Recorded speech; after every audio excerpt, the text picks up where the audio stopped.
You know that investors are working on a rally that so far is, well, kind of working out. Take a look at that NASDAQ. I stress kind of because at least some technology buyers are dipping back into stocks like Apple and Nvidia. We'll tell you about that in just a second.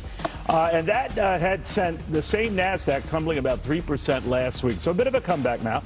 Too soon to tell if this trend will hold, but I'm betting that my market watcher friend Dave Maney has some ideas. Dave, always good to see you, especially in the flesh. How you doing? Good to see you, Neil. Great. What do you make of this day and this what's been a bumpy year, and maybe we try to correct it, but certainly in the case of the NASDAQ, we're doing a little bit better than that. But what do you think? Lots of uncertainty, more than I think people appreciate. I think lots of big companies have business models that are at risk and that are kind of were appeared to be just fine. Apple having the big problems last week is one of them, and I think sort of like everyone thought they knew what it looked like, but suddenly, pieces of it look like they're falling out, and I think those threats remain, and I think they're very serious, and I think we're entering an era of winners and losers, and that is, it's not as easy as just picking the market.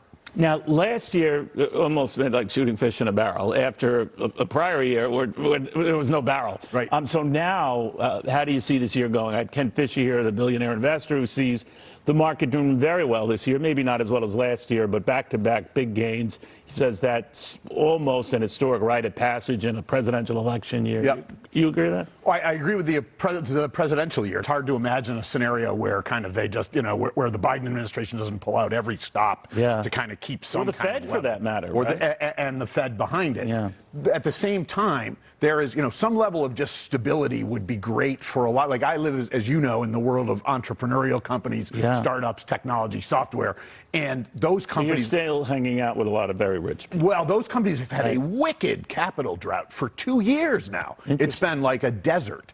And so some level of stability would help kind of bring what's beneath up, because those companies have been in kind of survival mode. So I know it's still early, but give me a sense of what you see going on this year.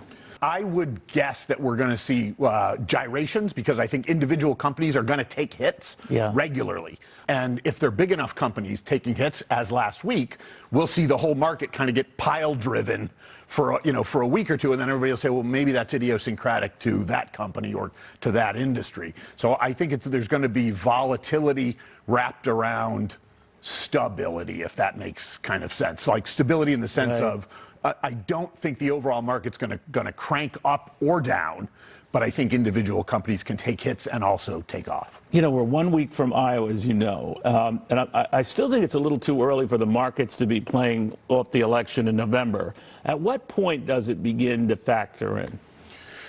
Well, I think right now there's still some level of predictive uncertainty, right? Like, it's far enough out, and we still have other candidates who may have a chance in the Republican side, and there's still will old Joe still be around? So at the moment, and that's not a given, is it? It's not a given. No. It's not a given. So you could still have major changes that I think right now, in effect, would have a high discount rate applied to them that may become more and more predictive. Usually it's like a few months before the election, right? That they begin to say, all right, there's a possibility this guy wins this, right? Yeah. And it's an interesting question as to whether, it's been a long time since a major party has sailed into an election with kind of like, we know we're going to lose this election. Right? Like, I mean, that's been, I don't know, maybe 1984 was the last time where somebody was just like, we got no shot. Yeah, let's just forget about it. And that's always dangerous, right? Yeah, always dangerous. Very. Always good seeing you, my friend Dave Maney, the best of the best.